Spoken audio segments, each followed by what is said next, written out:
পুলিশের ঊর্ধ্বতন 14 কর্মকর্তাকে বদলি। নির্বাচন ও গণভোট বাংলাদেশের গণতান্ত্রিক রূপান্তরের জন্য গুরুত্বপূর্ণ বললেন ডক্টর মোহাম্মদ ইউনূস। প্রাথমিক শিক্ষা অফিসারকে আটকের প্রতিবাদে দুদক কার্যালয় ঘেরাও। শুনছিলেন শিরোনাম, এবারে বিস্তারিত। বাংলাদেশ পুলিশের ঊর্ধ্বতন 14 কর্মকর্তাকে বদলি করেছে সরকার। এসব কর্মকর্তাদের মধ্যে ডিআইজি, অতিরিক্ত ডিআইজি ও পুলিশ সুপার পদমর্যাদার কর্মকর্তা রয়েছে। বুধবার স্বরাষ্ট্র মন্ত্রণালয়ের পুলিশ এক শাখা থেকে এক বিজ্ঞপ্তিতে এ তথ্য জানানো হয়েছে।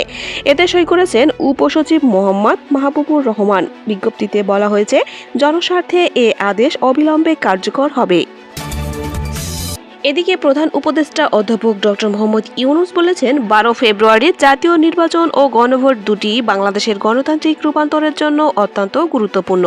বুধবার রাষ্ট্রীয় অতিথি ভবন যমুনায় ইউরোপীয় এক্সটার্নাল অ্যাকশন সার্ভিসের এশিয়া প্রশান্ত মহাসাগরীয় অঞ্চলের ভারপ্রাপ্ত ব্যবস্থাপনা পরিচালক পাওলা পাম্পালোনি প্রধান উপদেষ্টার সঙ্গে সাক্ষাৎ করতে গেলে তিনি এসব কথা বলেন। ইউরোপীয় ইউনিয়ন ও বাংলাদেশের মধ্যে সমন্বিত অংশীদারিত্ব চুক্তি নিয়ে আলোচনা শিগগিরই চূড়ান্ত পর্যায়ে পৌঁছাবে বলে জানিয়েছেন ইইউ। সাক্ষাতে বাংলাদেশ ইইউ সম্পর্কে বিভিন্ন দিক নিয়ে আলোচনা হয়। আলোচনায় সমন্বিত অংশীদারিত্ব ও সহযোগিতা কাঠামো চুক্তি নিয়ে চলমান আলোচনা, আসন্ন জাতীয় নির্বাচন ও গণভোট, অবৈধ অভিবাসন রোধ এবং বাণিজ্য ও বিনিয়োগ সম্প্রসারণের বিষয়গুলো গুরুত্ব পায়। পাওলা পাম্পালোনি বলেন, দীর্ঘ 20 বছর সাধারণ অংশীদারিত্ব চুক্তির আওতায় সম্পর্কে পরিচালনার পর 2024 সালের নভেম্বরে সমন্বিত অংশীদারিত্ব চুক্তি নিয়ে আলোচনা শুরু হয়।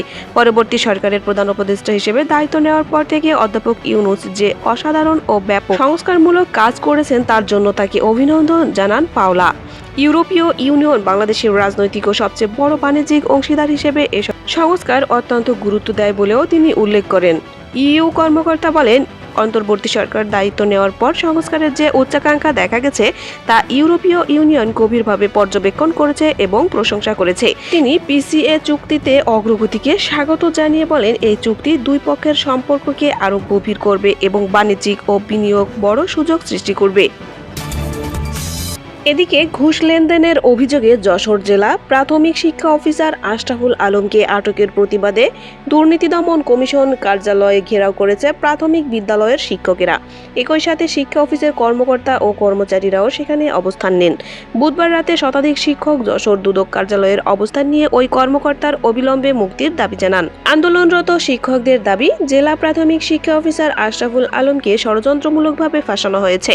তাদের অভিযোগ, দুদকের অভিযানের কিছু সময় আগে আশরাফুল আলম বাথরুমে গেলে সেই সুযোগে একটি পক্ষ তার টেবিলে টাকা রেখে দেয়। পরবর্তীতে হাতে নাতে আটক দেখিয়ে নাটক সাজানো হয়েছে। প্রাথমিক শিক্ষা অফিসার আশরাফুল আলমকে মুক্তি না দিলে 8 জানুয়ারি থেকে কর্মসূচি দেওয়া হবে বলে হুঁশিয়ারি দেন শিক্ষকরা বলছেন, দুদকের পক্ষ থেকে যেখানে ঘটনাটি উপস্থাপন করা হয়েছে তা উদ্দেশ্য প্রণীত ও বিভ্রান্তিকর। তারা এ ঘটনার সুষ্ঠু ও নিরপেক্ষ তদন্ত দাবি করেন। জেলা প্রাথমিক শিক্ষা অফিসের ভারপ্রাপ্ত কর্মকর্তা মাহবুবুর রহমান বলেছেন, ঘটনাটি সম্পূর্ণ ষড়যন্ত্রমূলক। আশরাফুল আলম একজন সৎ অফিসার, কোনো ঘুষ লেনদেন তিনি করেন না, বরং অফিসের জন্য স্টাফদের অনিয়ম না করতে সতর্ক করেন। আর যে শিক্ষক তাকে ফাঁসিয়েছেন তার বিরুদ্ধে নানা অভিযোগ রয়েছে, তার চরিত্র ভালো নয়, অনেকবার শোকজের শিকার হয়েছেন, তার বিরুদ্ধে শাস্তিমূলক ব্যবস্থাও নেওয়া হয়।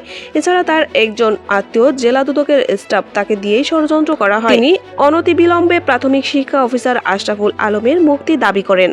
অনুরোধ থাকবে চ্যানেলটি সাবস্ক্রাইব করে বেল আইকনে ক্লিক করুন এবং মতামত কমেন্টে জানান। আল্লাহ হাফেজ।